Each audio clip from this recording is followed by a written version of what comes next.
నమస్తే, welcome to our channel. 2.5 గంటలుగా surgery, spine వద్ద లోతైన గాయం.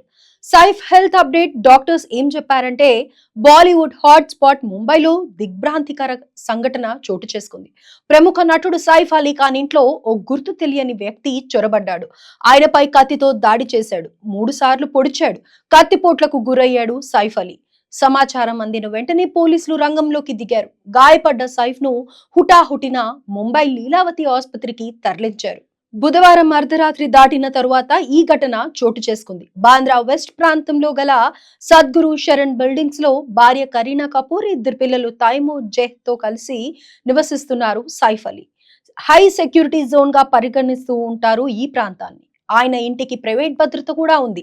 అర్ధరాత్రి దాటిన తర్వాత గుర్తు తెలియని వ్యక్తి ఇంట్లోకి చొరబడ్డాడు. తన వెంట తెచ్చుకున్న కత్తితో బీభత్సం సృష్టించాడు. దోపిడీ కోసం అతను ఇంట్లోకి వచ్చి ఉంటాడని అనుమానిస్తున్నారు. ఇంటి పనిమనుషులు తొలుత అతన్ని చూశారు. అడ్డుకోవడానికి ప్రయత్నించారు. వారిని కత్తితో బెదిరించాడా ఆగంతకుడు. ఇంట్లో కేకలు, అరుపులు వినిపించడంతో సైఫ్ అలీ ఖాన్ అప్రమత్తమయ్యారు.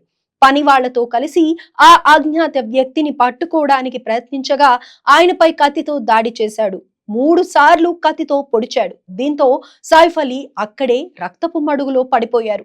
ఆయనను హుటాహుటిన లీలావతి ఆసుపత్రికి తరలించారు. తెల్లవారుజామున 3:30 నిమిషాల మధ్య సైఫ్ అలీ ఖాన్ ఆసుపత్రిలో అడ్మిట్ అయినట్లు లీలావతి ఆసుపత్రి chief executive officer Neeraj Uttamani తెలిపారు. ఆయన శరీరంపై మొత్తం 6 చోట్ల గాయాలయ్యాయి. 2 చోట్ల లోతుగా కోసుకుపోయినట్లు వివరించారు. 2.5 గంటలుగా వేరువేరు విభాగాలకు చెందిన డాక్టర్లు ఆయనకు శస్త్రచికిత్స నిర్వహిస్తున్నట్లు డాక్టర్ నీరజ్ ఉత్తమణి తెలిపారు. Neuro surgeon doctor Nitin Dange, cosmetic surgeon doctor Leela Jain, anaesthetist Nisha Gandhi ఆధ్వర్యంలో సైఫ్ కు ట్రీట్మెంట్ అందిస్తున్నామని తెలిపారు. ఇప్పటికే 2 సర్జరీలు నిర్వహించామని పేర్కొన్నారు.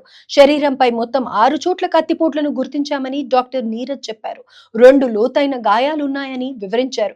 మెడ, వెన్నెముక వద్ద కత్తి గాయమైందని, అందులో చిన్న వస్తువు ఇరుక్కున్నట్లు గుర్తించామని తెలిపారు. జాగ్రత్తగా దాన్ని